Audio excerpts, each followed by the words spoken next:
In the year of the purest colors, I took advantage of a favor to demand repayment, coaxing the amnesiac Pei Jian into becoming my husband. He scolded me for being shameless, yet still nodded with a flushed face. The wedding dress was only half finished when Pei Jian regained his memory. I packed my little bundle and followed him home, filled with joy. The Pei family was a prominent household, and Pei Jian's mother did not like me, while the servants of the Pei family looked down on me.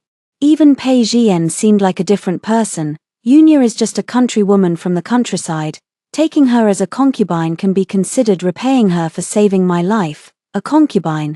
But I don't become a concubine. I went to Pei Jian's mother and asked her for 500 taels of silver. Since Pei Jian can't be my husband, I'll just use this money to buy one instead. Li Suihua from the neighboring village bought her husband. She spent 8 taels of silver and got a tall, strong man who could both wash clothes, cook and work in the fields. I was so envious that I wanted to follow Suihua's example and buy a husband too, but after rummaging through the house for half a day, I only managed to fish out a few copper coins from the stove hole. Every time I think of this matter, I feel a deep sense of regret in my heart. Are you even listening to me? A low reprimand pulled my thoughts back. A noble woman dressed in fine silk and brocade sat high on the hall, her gaze sweeping over me with disdainful contempt. The old nanny beside her spoke up to soothe her. Don't be angry, madam. She's just a wild girl from the countryside. What does she know about manners and propriety? As she spoke, she lifted her head and looked at me down her nose. Yunya, you just said that if we give you 500 taels, you'll leave the Pei residence and never bother the young master again. Is that true? I nodded. Of course I'm serious. The old matron snorted coldly and leaned toward the noblewoman's ear as if seeking credit. Madam, you truly have a sharp eye. This girl is indeed someone who would sell her soul for money, despite the young master begging you so earnestly, insisting on taking her as a concubine. Looking at her, there's not an ounce of flesh on her body, yet she has some seductive tricks up her sleeve. I quickly waved my hands in protest. You've misunderstood. I don't become anyone's concubine. The old matron snorted dismissively, as if you were even worthy. I've long heard that you took advantage of the young master's amnesia, demanding he marry you as repayment for a favor. What are you pretending for now? Not become a concubine? Ha! Our Pei family has been a lineage of scholars for generations. Even our concubines are carefully chosen from respectable, pure families. You, with your lowly background, aren't even fit to touch the threshold of our Pei estate.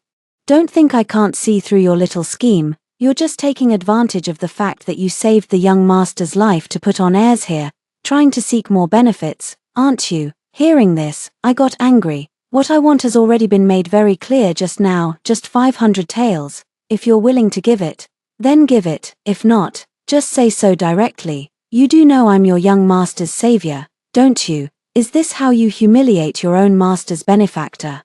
What kind of noble lineage, who would even want to step through your door? You. The old nanny trembled with anger. Utterly uncultured, simply vulgar. I haven't even said the worst of it yet. If you think your young master's life isn't worth 500 taels, then I can just as well not take the money. But the medicinal herbs and food I used on him must be compensated by you. That is what I rightfully deserve. The old nanny was about to curse again, but the noblewoman raised her hand to stop her. You jest, young lady. How could our Pei family be the kind to show no gratitude? The noblewoman touched the golden hairpin on her head, a faint, scornful smile curling at the corner of her lips. Having seen too many greedy and ambitious people trying to climb the social ladder, it's only natural to be a bit cautious. If I've offended you, please don't take it to heart. As she spoke, she waved her hand, and the old nanny reluctantly handed over a 500 tael silver note. Jian promised to marry you when he lost his memory. Although it wasn't his true intention, he is a man of his word. After he returned, he even mentioned to me about taking you as a concubine. Fortunately, the young lady is sensible. Now that you've taken the money, don't forget what you said. I took the banknote, examined it carefully, and tucked it into my robe. Don't worry, Yunya, have always kept my word. With that, I turned and walked out. At the doorway, I paused and turned to look at the old nun who was rolling her eyes at me. And besides, I'm not the one who's unworthy of Pei Jian, it's Pei Jian who's unworthy of me. It's not that I'm arrogant. In our village, Pei Jian truly isn't worthy of me. I lost my father at 8, my mother at 9, and at 10, I chased away my uncle and aunt who came to seize our house and land with a stick. I can wash clothes, cook, weave cloth, and embroider. The sweet potatoes I grow are big and sweet. I know quite a few characters and often help the old lady next door write letters to her grandson who is on the battlefield. I can also identify medicinal herbs on the mountain, and when I have free time, I dig them up to sell for money. When I found Pei Jian, he was covered in blood. Aunt Li from next door earnestly advised, "Yun girl, don't waste your effort. This person probably can't be saved." I reached out and wiped the mud from Pei Jian's face, staring at his handsome features, and my heart stirred a little. Give it a try. What if it works? I took out my treasured old mountain ginseng to keep him alive, then called in the village's barefoot doctor, feeding him one dose of premium herbal medicine after another. To care for him, I didn't dare sleep too soundly at night, even giving up my bed for him and sleeping on a makeshift pallet beside it.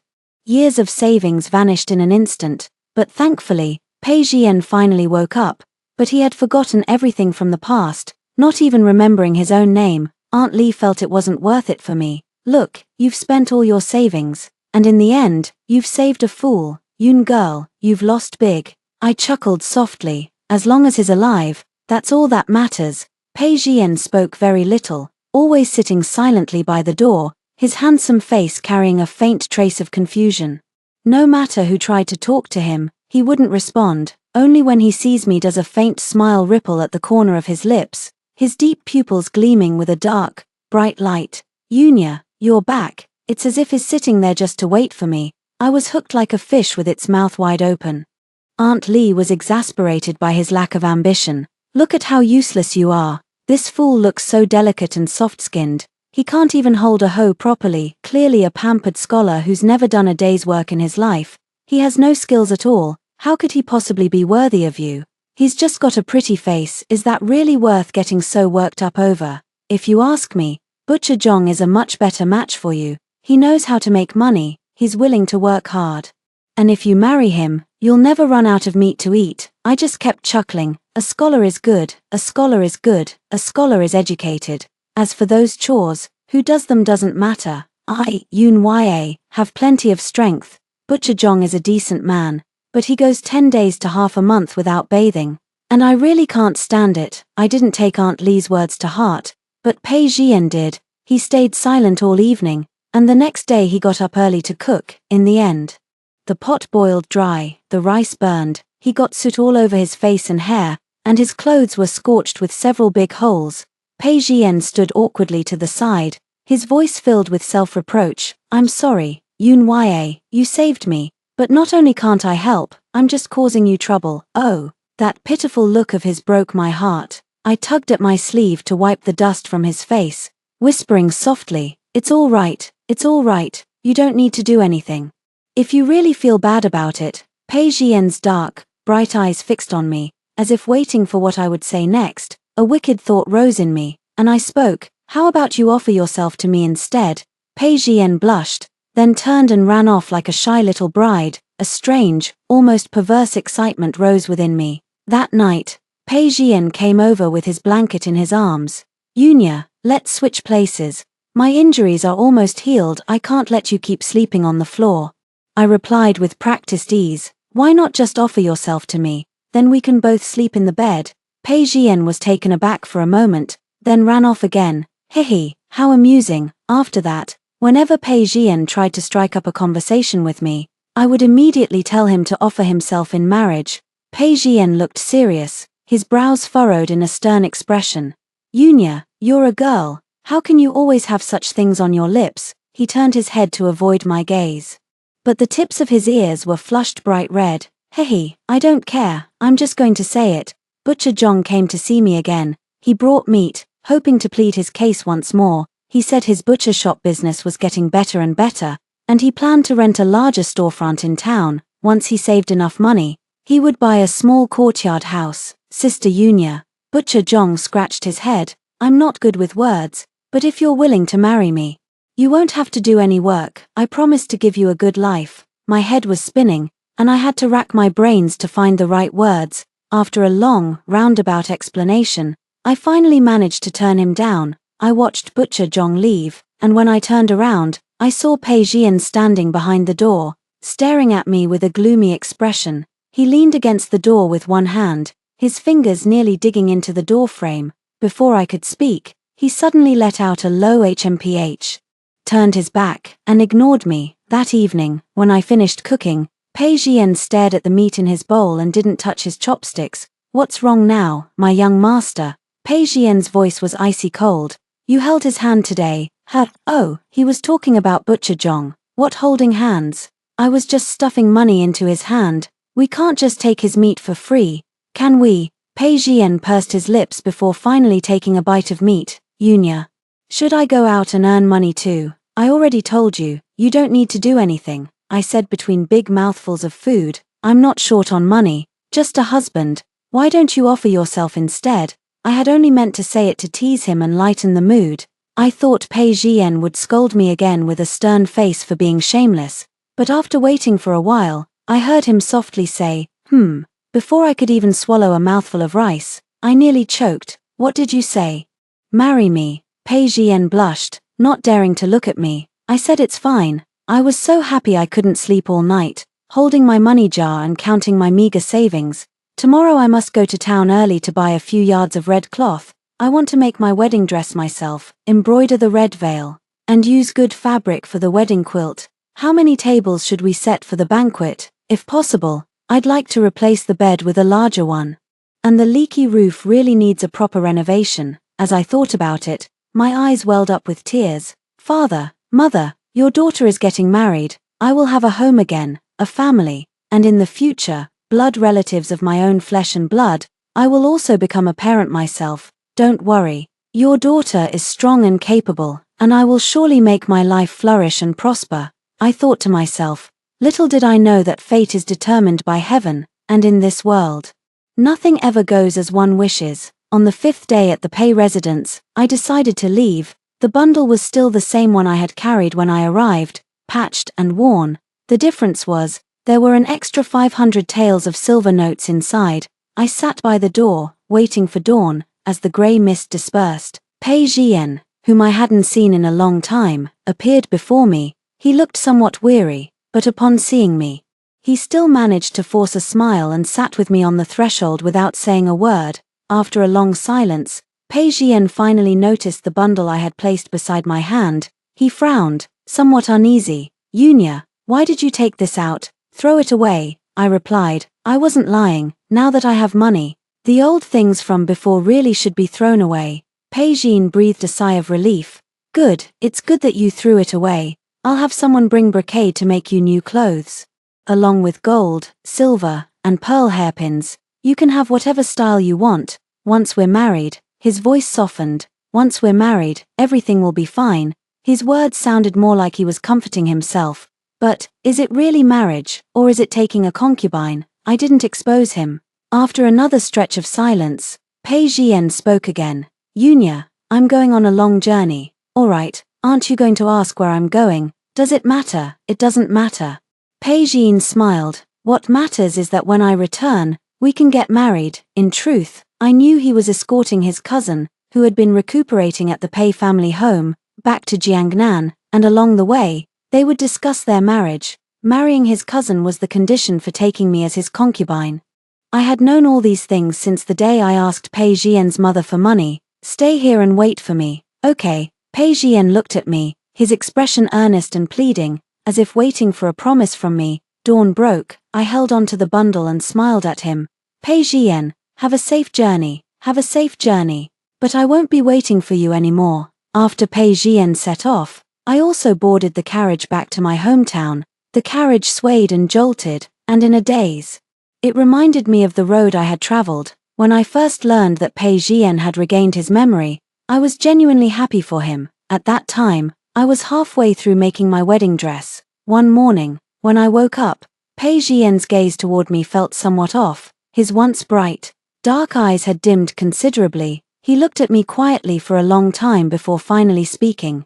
"Yunya, I have regained my memory. It turns out he's not a fool. There are still loved ones far away who worry and care for him. Pei Jian's family is my family. How wonderful. This home has become even livelier. I was so busy slaughtering chickens and ducks that I didn't notice Pei Jian's tightly furrowed brow, nor the deep, lingering worry in his eyes as he looked at me. Yunya. Pei Jian looked at the mess on the floor, his expression unreadable. You don't need to prepare all this. I kept my head down, focused on plucking the chicken feathers. How could I not? I can't go to your house empty-handed for the first time. As I spoke, I remembered something and hurried into the house, rummaging under the cabinet for the medicinal herbs I had treasured for so long. I couldn't bear to sell these. They're perfect to bring back for our parents to nourish their health. Pei Jian opened his mouth, but upon seeing my eager gaze, he sighed softly and ultimately said nothing. I packed up my bulging little bundle and happily followed Pei Jian home. I thought with some trepidation, what if Pei Jian's family didn't like me? No, they won't. Grandma says I'm sweet and likable, Aunt Li says I'm diligent and capable, and people from all around the neighborhood have nothing but praise for me. I pat my little heart. Yunya, oh Yunya, don't be afraid, no one could possibly dislike you. But it wasn't until I stood before the grand and imposing mansion gate that I belatedly realized what Pei Jian's hesitant silence along the way had meant.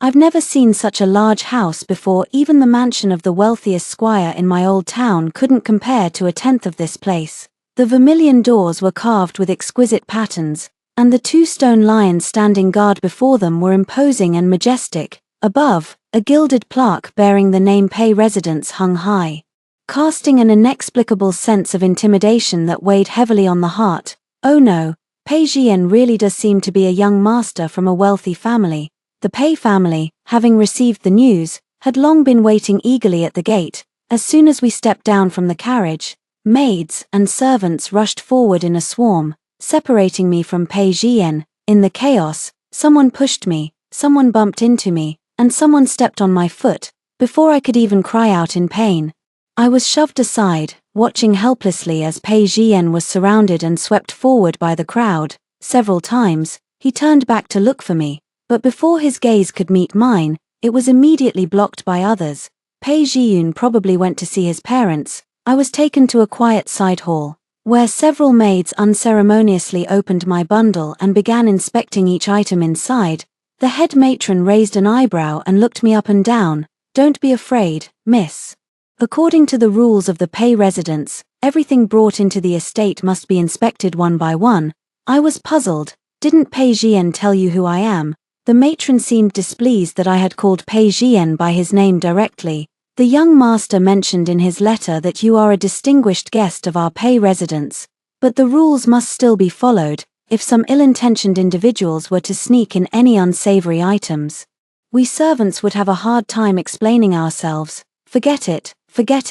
Perhaps wealthy families like theirs simply have this many rules. Just bear with it a little longer. Once I see Pei Jian, everything will be fine. I watched as they threw my clothes on the ground. Only after they finished their inspection could I pick up the scattered items. The nanny asked me more questions, covering every detail of what had happened during the months since I rescued Pei Jian. She left nothing out, even down to how many slices of meat he had eaten with each meal. I patiently answered each question one by one, and only then did the nanny nod and leave, leaving a few maidservants to watch over me in the side hall. They wouldn't let me wander around, nor would they speak to me. I felt both aggrieved and uneasy, but I forced myself to hold on. Just bear with it a little longer, and everything will be fine once I see Pei Jian. I sat there like that, waiting from afternoon until dusk, until the sun had set, but Pei Jian never came. Just as I was drifting off to sleep, someone suddenly touched my face. Yunya. Opening my eyes, I saw Pei Jian bending over, gazing at me. He had changed his appearance, dressed in fine silk robes, his long hair tied up with a jade crown, looking elegant and noble beyond words. I was taken aback for a moment, feeling a vague sense of unfamiliarity. Have you been waiting long? Pei Jian avoided my gaze, lowered his head, and took my hand. I'll take you to see mother. In the main hall, maids and servants gathered around, the table laden with rare delicacies, each dish one whose name I could not utter. The noble lady seated at the head of the table lifted her eyelids. This must be Miss Yun, right? Come, sit beside me. Pei Jian led me to sit next to her. The noble lady took my hand, her eyes curving into a smile. "Thanks to you for saving my son. You are the benefactor of our entire Pei household." She personally served me food and poured soup, her words full of warmth and familiarity. The maids and servants who had just been giving me cold looks and rummaging through my belongings were now all wearing smiles on their faces, as if wearing masks. I truly couldn't bring myself to smile. "Miss Yoon, if there's anything you need, just say the word. Gold, silver, treasures, houses, or fertile land, our Pei family will do our utmost to repay you." The noblewoman stared at me without blinking, her eyes holding a depth of meaning I couldn't quite grasp. I quickly waved my hands. No need, no need, I didn't save him for any of that." The air fell silent for a moment. The noblewoman suddenly released my hand, subtly wiping her palm with a silk handkerchief. She withdrew her smile, her expression growing distant. "I'm tired, let's end it here for today. I advise you to seriously consider what I just said."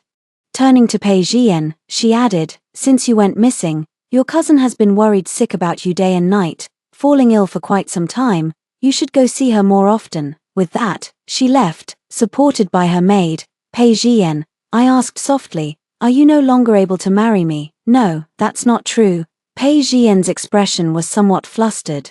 "Yunya, we will definitely get married. My mother, she just doesn't understand you. Give me some time.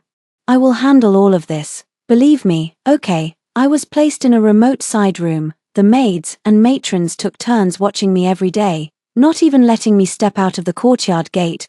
They threw the chickens and ducks I brought to the dogs, feigning regret. "The mistress has been fasting recently and abstains from meat. What a waste of your kind intentions, miss." They also tossed the medicinal herbs I had painstakingly dug up into the gutter, sighing with false pity. "Coming from the countryside, you probably haven't seen many fine things. Herbs of this quality are only fit to be used as firewood in the kitchen of our Pei manor." Their mouths spoke apologies, but their eyes were filled with unmistakable disdain and contempt. I wanted to retort, saying that it was this very kind of person who saved your young master's life, but the words reached the tip of my tongue, only to be swallowed back down. In the days that followed, I never saw Pei Jian again. Whenever I asked about him, everyone grew impatient. "The young master is busy accompanying the young lady. Where would he find the time to bother with you?" The young lady, could she be the cousin that Pei Jian's mother had mentioned? I know nothing, sitting by the window every day, counting the leaves falling one by one from the tree outside. At night, I sleep restlessly, dreaming that I have returned to the village. The sweet potatoes in the field are ripe, and I sit on the ridge, holding a potato and taking big, hearty bites. The lush green grass grows as high as my calves, and the fence is covered with newly sprouted vines. Aunt Lee cheerfully gathered duck eggs along the riverbank, the breeze carrying the sweet fragrance of ripening citrus. I jolted awake, staring at the square courtyard, letting cold sweat soak through my clothes. "I don't like it here. I want to go home." I climbed over the wall and left the courtyard, intending to go find Pei Jian. I had overheard a maid mention by chance that he lived in the eastern part of the estate. The Pei residence was exceptionally quiet at night. I avoided the patrolling guards and made my way along the eastern courtyards, checking each one. As I passed the 7th window, I heard a woman's voice coming from inside. "Cousin, come quickly and look at my calligraphy. Has it improved much?" The next moment, Pei Jian's calm voice sounded in the air. Not bad.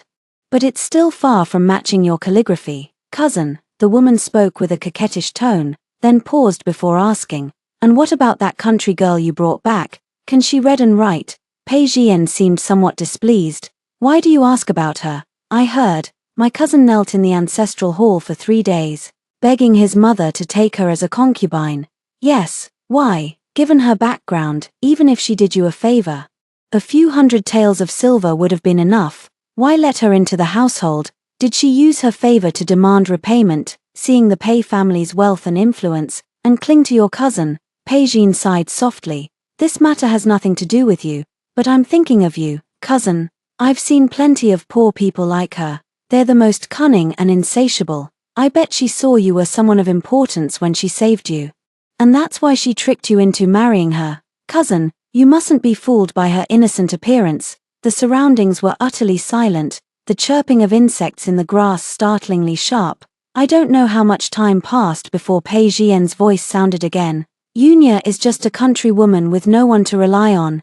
Taking her as a concubine would be a way to repay her for saving my life. His voice was low and hoarse. As he lightly decided my fate, I was locked in that dark, gloomy courtyard, and no one ever asked for my opinion, a concubine. But I won't be a concubine. Even if my origins are humble, I will not become someone's concubine. I turned and went to find Pei Jian's mother. She had asked me before what I wanted, for saving my life. I'll just take 500 taels of silver. Aunt Li started nagging me again. Yun girl, I told you long ago that pretty boy couldn't be relied on. But you wouldn't listen. Now look, you're heartbroken, aren't you?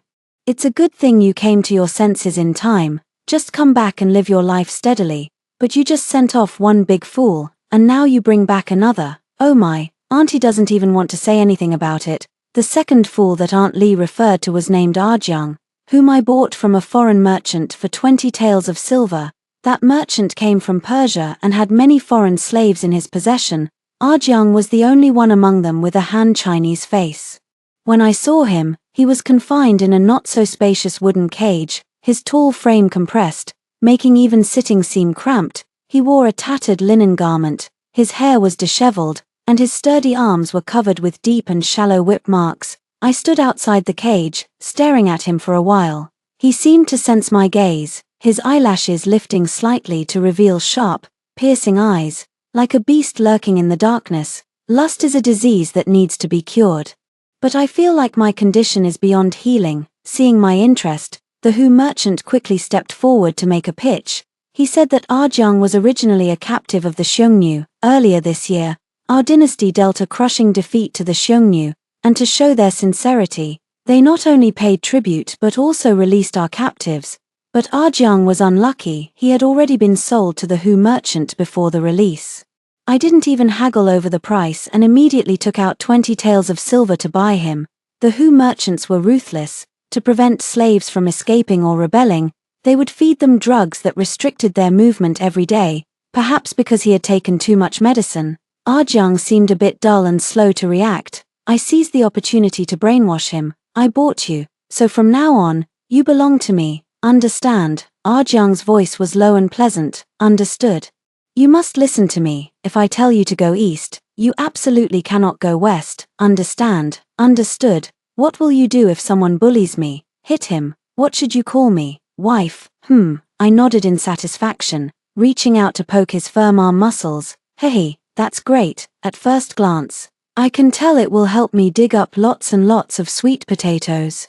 12. Arjiang can do anything. Every morning, as soon as I open my eyes, the table is already filled with steaming hot meat buns, the house is spotless, and even the leaky roof has already been fixed. Arjiang came back from the river with freshly washed clothes, and after having a meal with me, he went back to work in the fields, turning the soil, weeding, and watering. His movements were clean and efficient.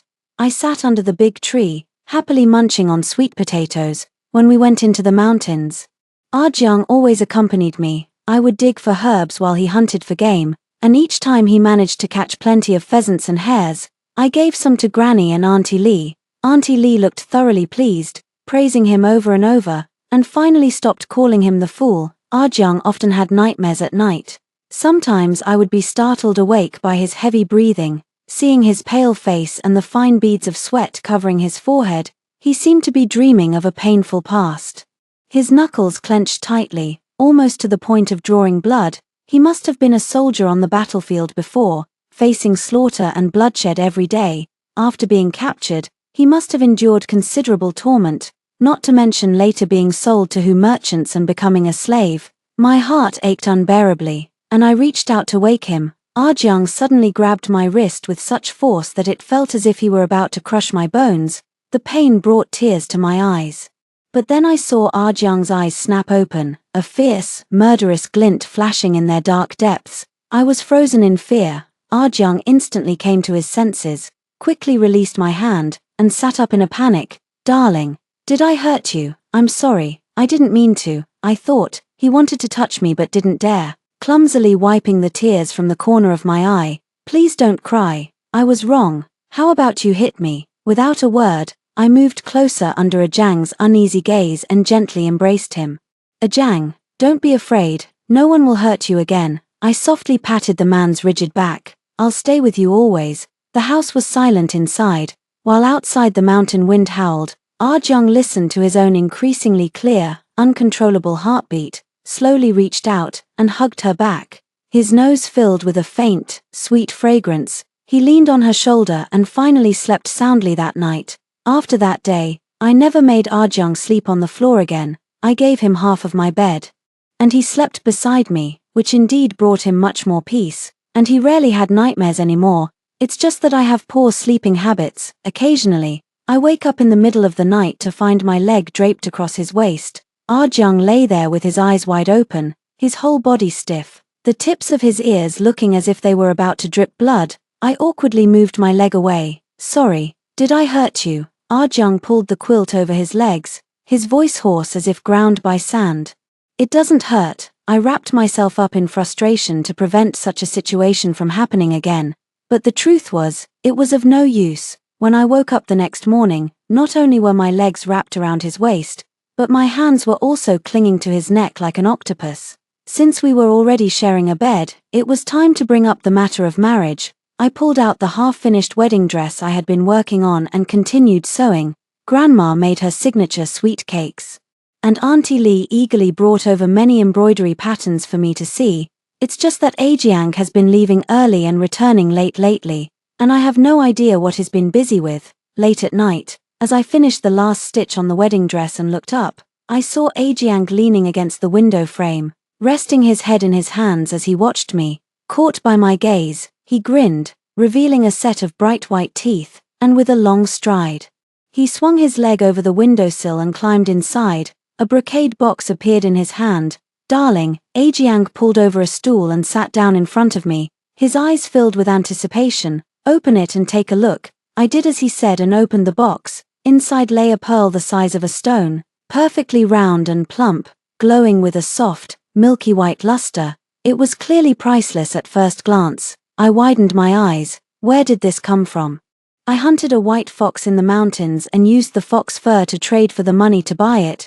This pearl would look beautiful if set in your phoenix crown. I paused for a moment. So you've been disappearing these past few days because you went hunting? Ajang didn't deny it, reaching out to pinch my cheek and asking softly, do you like it? Looking at that pearl, I felt as if I, too, were being cherished like a treasure in someone's heart. I like it very much.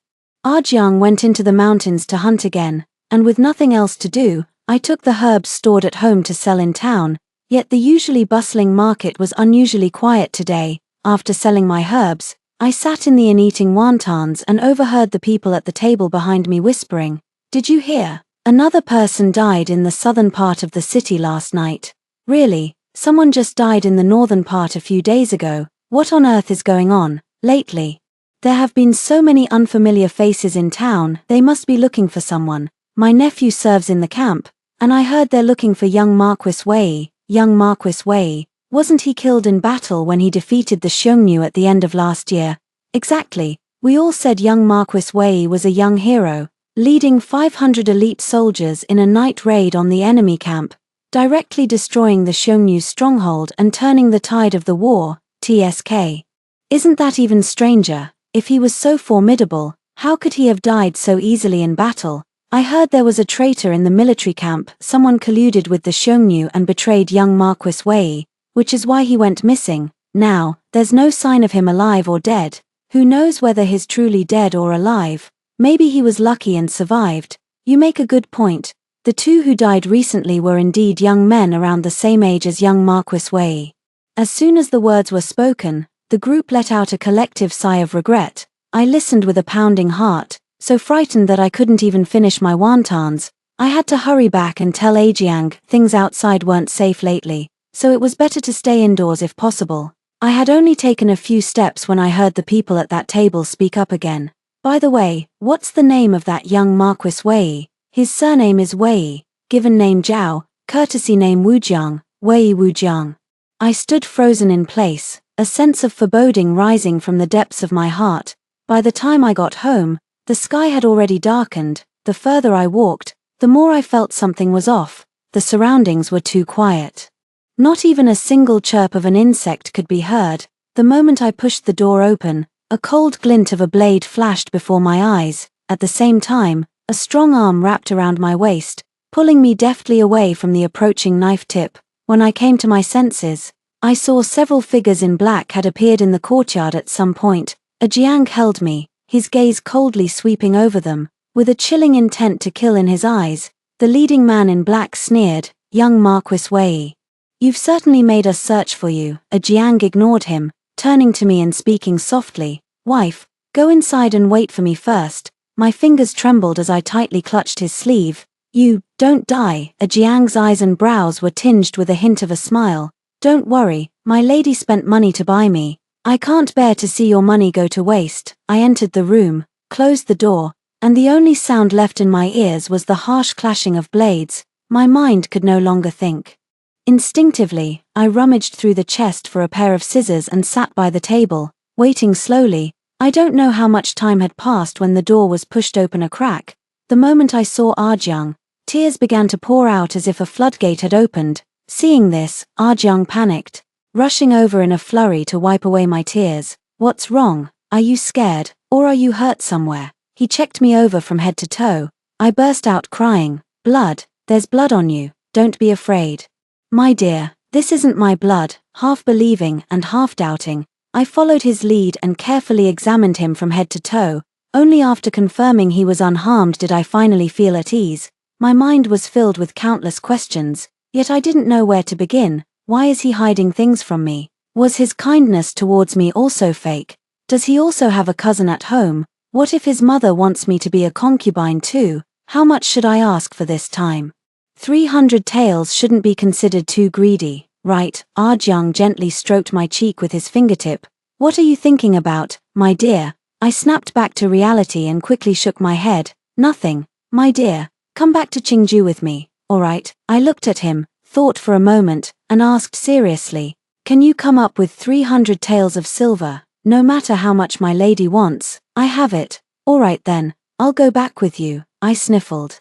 "Remember to bring those few local eggs from home." Jiang curled his lips into a smile. "As you command, young Marquis Wei, surnamed Wei, given name Zhao, courtesy name Wujiang, was born in Shangjing. He joined the army at 15 and, over 6 years, achieved remarkable military feats. 2 years ago, when the Xiongnu invaded the border, the war reached a stalemate. Wei Zhao took a desperate risk, personally leading 500 elite soldiers on a night raid against the enemy camp. He killed the Xiongnu chieftain, crushed the main enemy forces, and turned the tide of the battle. But no one could have imagined that someone within the army would betray them, colluding with the Xiongnu to set up an ambush. I watched with my own eyes as my brothers, who had once shared life and death with me, fell one by one before me, all to protect my escape. Every time I close my eyes, their tragic deaths replay in my mind. Arjiang leaned gently against my shoulder, the dampness soaking through my clothes, burning my skin. "My lady, I'm sorry, I didn't mean to keep it from you. This matter involves far-reaching implications, and behind the traitor lies a complex web of courtly forces. After fighting the enemy, we still have to turn around and fight our own people. It's utterly ridiculous. This battle is bloodless, and until I'm sure I can win, I don't want to drag you into it. But now, only with you by my side can I truly feel at ease. My heart aches so much it feels like it's about to shatter." I knew he had suffered, but I never imagined it was to this extent. I fought back tears, thinking, forget it, I won't even ask for those 300 taels of silver." I gently held his hand and said firmly, "Arjiang, I've killed chickens, slaughtered ducks, and seen blood. I'm not afraid." The air fell silent for a moment, and then a muffled laugh came from the crook of my neck. Arjiang spread my hand open and intertwined his fingers with mine. "Alright, my wife is the most amazing." Qingju was different from what I had imagined. Here, there are mountains and rivers, deserts, and gravel plains. The people are simple and honest, and commerce is thriving. I like it very much. Arjiang took me back to his home. It wasn't a grand mansion with rows of maidservants, but the courtyard was clean and bright, with tall locust trees planted inside. After waiting in the main hall for a while, a woman dressed in martial attire hurried in from outside. Arjiang called out, Mother, I had just risen from my chair when my hand was taken in hers. Good child, you must have suffered greatly along the way. The woman's hair was tied up in a ponytail, giving her a capable and spirited look, with a faint scent of medicine lingering around her. Arjun had told me that his mother was originally a medical practitioner, and after marrying his father, she followed him to Qingju and became a military doctor. Just hearing about it filled me with admiration. I smiled so widely that my canine teeth showed, and after a moment of hesitation, I called her auntie. She seemed a bit surprised but didn't correct me, only looking at me with a kind and affectionate gaze that made me feel incredibly warm. During the meal, she kept putting food on my plate. These are all Qingju specialties. Try them and see if you like them. You've had a tough time lately. Look how thin you've gotten. I was taken aback for a moment, instinctively pinching the soft flesh around my waist. Sure enough, there's a kind of thinness that only elders think you have. I put down my chopsticks, took the water Arjun handed me, and slowly drank it as I listened to them discuss serious matters. Auntie's expression grew much more serious, her tone filled with worry. Ever since your accident, your father has set off back to the capital. Now that His Majesty is gravely ill, the Crown Prince is young, and the left minister's faction is watching like a tiger eyeing its prey. There are undercurrents stirring in the court. It seems we're in for a tough battle. Arjun lowered his gaze. Then we fight. The spies they've planted in the army. I will pull them out one by one and send them back. Good, Aunt nodded, then took my hand. As long as our family is together, there is no battle we cannot win. My room is next to Arjun's. Bright and airy, with a large window that looks out at the round, full moon. The room had been meticulously arranged, every detail showing how much thought had been put into it for my sake. Lying on the soft, large bed, I thought to myself that I really didn't need to worry about those 300 taels anymore. How wonderful. A rustling sound reached my ears, and when I turned my head, Ajiang was climbing in through the window. What are you here for? Ajiang pounced on me like a puppy, wrapping his arms around me and rubbing his sticky cheeks against mine. Darling, I can't sleep without you by my side. I reached out and tried to push him away, but he wouldn't budge. Your mother will find out if you keep this up. My mother knows my nature. She won't bother with such things. I just want to sleep with my wife.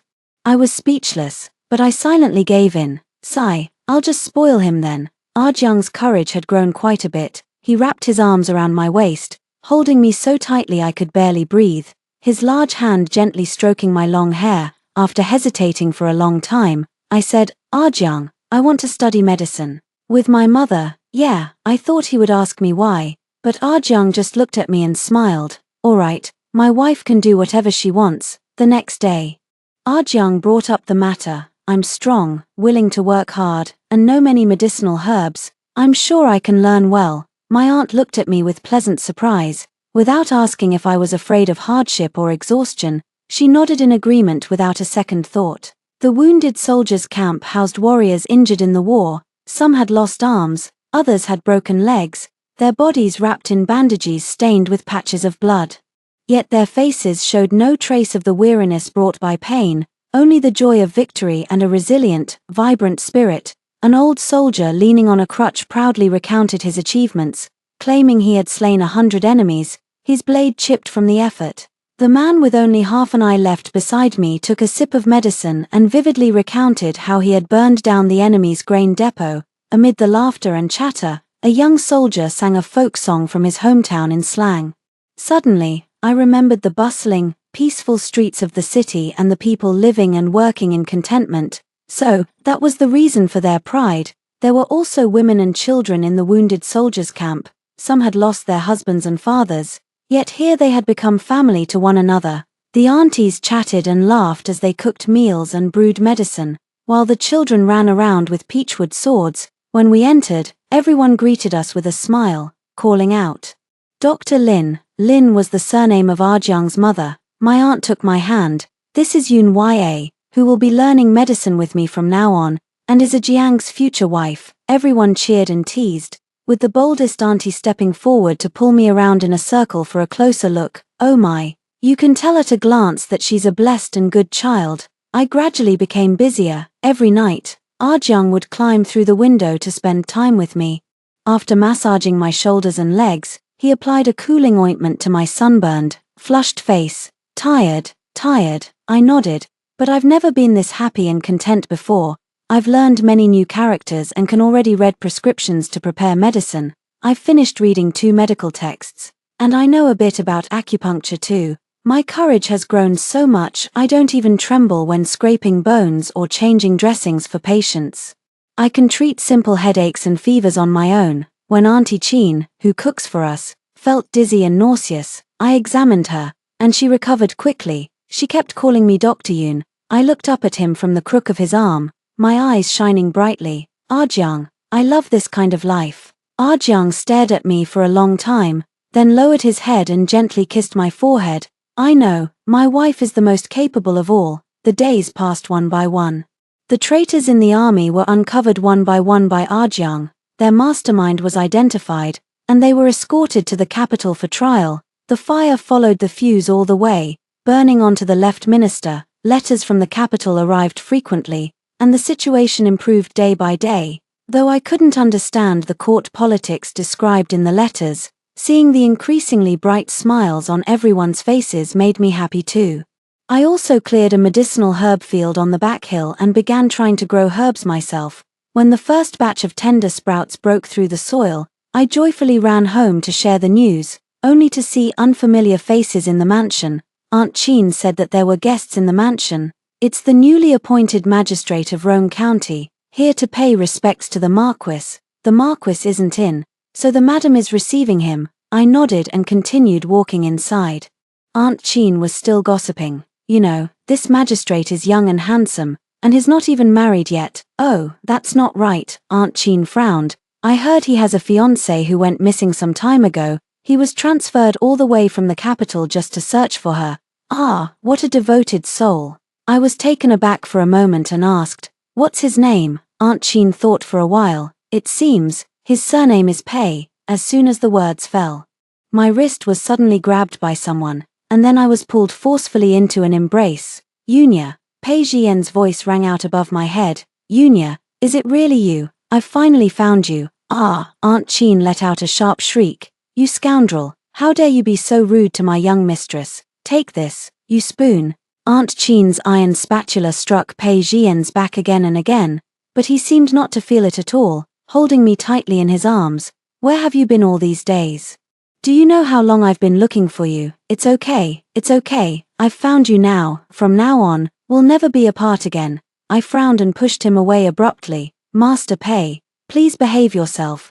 Pei Jian stumbled from my push, standing there looking somewhat hurt as he gazed at me. Yunya, what did you just call me? Are you still angry with me? I'm sorry, I know I was wrong. Making you a concubine was never my intention.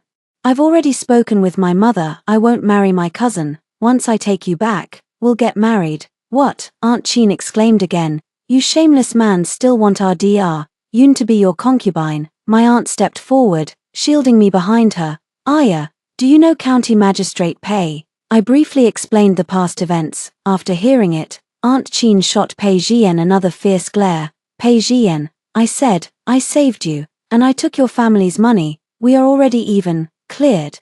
Pei Jian let out a self-mocking laugh. How could we ever be cleared? After you left, I searched for you everywhere, but you weren't at home. Aunt Lee and the others said you had gone away. I went back to beg my mother, endured the family punishment, and called off the engagement with my cousin, because I only wanted to marry you. From the capital all the way to now, I finally found you. And you say we're already cleared? Yunya, how could we ever be even? That's your business. It has nothing to do with me, I said coldly. Pei Jian, I'm already married. What did you say? Pei Jian stared wide-eyed. I don't believe it. You're lying to me. I couldn't be bothered to argue with him. So I turned and linked arms with my aunt. Mother, the herbs in the medicine field have sprouted. Shall I take you to see them? As the words fell, Pei Jian's face turned deathly pale. Auntie seemed not to have expected me to address her this way either. She was stunned for a moment before finally reacting. Ah, yes, good. She followed me out, even delivering the order to see the guests off with a smile. Someone, see the guests out. Pei Jian wanted to chase after her, but Aunt Chin stopped him with a ladle. Magistrate Pei, please stop pestering our young mistress. You should leave now. Pei Jian followed her all the way to the wounded soldiers' camp. It seemed he had already inquired around and learned about my relationship with Arjiang. Yunya, you and he are not yet married, it's not too late to turn back now, please don't marry him, okay, come back with me, no one will stop us from being together anymore, give me another chance, please, I'm begging you. I didn't even glance at him, pretending not to hear. My uncles and aunts stood behind me, brandishing canes and wooden sticks. Dr. Yun, do you want us to chase him away for you? I shook my head, just act as if he doesn't exist. After changing the dressings for the injured, I checked the medicinal broth once more. A woman came to me holding the most mischievous chubby child in the camp, saying he had fallen from a height and couldn't walk. I took a look and found that the bone was slightly dislocated, holding little Fatty's ankle. I found the right spot and gave it a twist, with a soft asterisk crack asterisk and a loud wail. I took the chance to pop a piece of malt candy into his mouth. You mustn't climb so high again, understand? Little Fatty nodded with a sniffle. Got it, Sister Yun. The chattering Pei Jiyun suddenly fell silent. Yunya, you're different from before, right? I proudly put my hands on my hips. I think I'm super awesome now too. His eyes dimmed. Pei Jian, I said earnestly, I was always a free-spirited bird. Now, a vaster world awaits me, where I can spread my wings and soar as an eagle. How could I ever be confined to a square courtyard, reduced to a lifeless canary? You know I can never turn back. Pei Jian lowered his head, not daring to look at me again. What if I said I'm willing to wait for you forever, tch? I turned my head and saw Ajiang standing not far away, arms crossed, squinting with an unfriendly gaze fixed on Pei Jian. Magistrate Pei, newly appointed to office, neglects his official duties, abandons the people, and instead chooses to harass my wife without reason here. Such behavior, in the military camp, would be subject to military discipline. Ajiang walked over and gently pulled me into his embrace. Darling, are you tired, hungry? Do you want to eat roast goose tonight? As he spoke, he took my hand and led me home. Behind us, Pei Jian spoke up. Young Marquis, are you aware that Yun Ya once saved my life? I promised to marry her, by acting this way. Are you not taking what belongs to another? Ajiang scoffed again. Saved your life? Who hasn't? My darling spent 20 taels of silver to buy me. Did she ever spend any on you? I started calling her my wife from the very first moment I saw her. And you'd better go find somewhere cool to stay, otherwise, you won't even be able to keep your position as county magistrate. An ungrateful person like you is not worthy of talking about love here. Pei Jian fell completely silent. After that, Pei Jian often appeared around me, but he no longer pestered me with foolish words. Good news came from the capital. The emperor had recovered from his illness. The faction of the left minister was thoroughly investigated, with some families confiscated and others exiled. The marquis was already on his way back to Qingju. In the spring of the following year, Arjiang and I got married. The pearl he had exchanged for the fox fur was set into my phoenix crown, and it truly looked beautiful. The entire Qingju was celebrating, and the aunties in the camp helped me dress and sent me off to be married. I lost my father at 8 and my mother at 9, but now, I have many loved ones. On the day of the wedding, Ajiang even sent someone specifically to keep an eye on Pei Jian. I laughed at him for being childish, but he stubbornly held me and said that not a single thing could go wrong on our joyous day. Fortunately, Pei Jian did nothing at all. The attendant watching Pei Jian said he stood outside the door for a whole day and left silently the next morning. I think he must have let go. Another year passed, and my medical skills had improved greatly. I was already able to practice independently, and the scale of the medicinal herb fields on the mountain had expanded several times, with the herbs growing very well. One day on my way home, I was stopped by someone who looked somewhat familiar.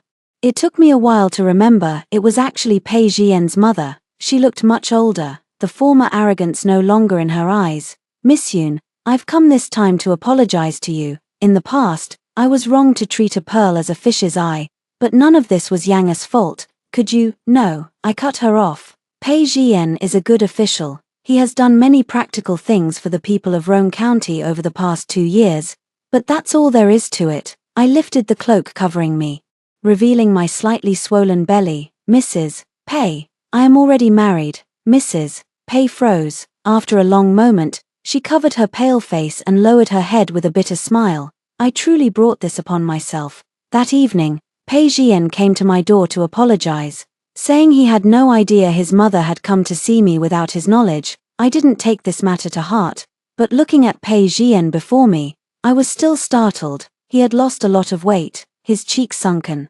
dark circles heavy under his eyes, his gaze filled with numbness. I sighed softly and said, "Magistrate Pei, you must take good care of your health. I'll write a prescription for you to take back and drink." Pei Jian's vacant eyes flickered slightly. After a long silence, he finally nodded and said, "All right. I heard that Pei Jian's mother comes every year, each time urging him to marry, but he never listens." Later, when Pei Jian's mother fell seriously ill, he finally compromised. But only by adopting a pair of orphan children from the camp. The boy was named Pei Yun, and the girl was named Pei Xia. When Jiang heard about this, he almost rushed over to give Pei Jian a beating. After that, every night, Jiang would cling to me in bed, refusing to let go. "Darling, let's have a few more children. I've already thought of names for them: Xiangya, Nyanya, Yia, Panya," just to spite that bastard surnamed Pei. I was so exhausted I could barely keep my eyes open, and I slapped him across the face. "If you're sick, go get yourself treated." Jiang was thoroughly beaten, then leaned his face in again, kissing me intermittently. "Darling, your eyes must only hold me." Sunlight streamed through the cracks in the window, and I nestled in Jiang's arms, falling into a deep sleep. Only you. After hearing the story above, what are your thoughts? Feel free to share your opinions in the comments section. Looking forward to hearing from you. If you liked this story, don't forget to like it, share it, and subscribe to my channel. See you next time.